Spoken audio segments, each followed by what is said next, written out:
የገዛሁትን ልብስ በጣም ወድጄ እኮ ነው አስቀመጥኩት። ስቶሪ ታይም ጋይስ። ዩ ሃቭ ኖ አይዲያ ጋይስ፣ ዩ ሃቭ ኖ አይዲያ። ምንድነው ታውቃላችሁ? የሆነ ልብስ ገዝቼ ቀሚስ ነው ገዛሁኝና ሳየው በጣም ወፍራም ጋር ልብስ ሰፊዎች ጋር ምናምን ስወስደው ኧረ ይሄ አይሆንም ምናምን ነገር አሉኝ። ኧረ ይሄ አይሆንም ምናምን፣ ኧረ ይሆናል ምን ችግር ከዛ አስተካክሉልኝ ምናምን ስላቸው ይሄ ደብል ነው ሼፑም አይመጣልንም መቁረጥም ማንሳትም አንችልም አሉ። እሺ ያልኩኝ። ከዛ አስቀምጬ የሆነ ቀን ሀሳብ መጣልኝ። ምን አይነት ሀሳብ?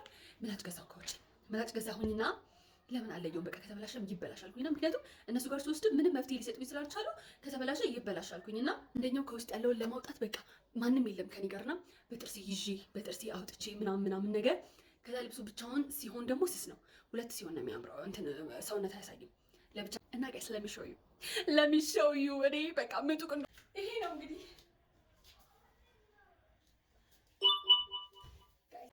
ይሄ ነው ደብል የነበረው እናንተ። ይሄው ይሄ ከዚህ ስር ነበር፣ ከዚህ ስር ሆኖ እቺን እንደዚህ አስወጣና ለሚሾዩ ጋይስ ለሚሾዩ እናንተ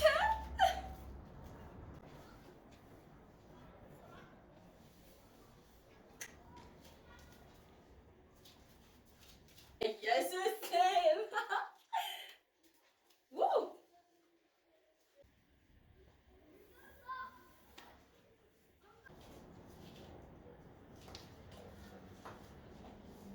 ይሄን ይመስላል።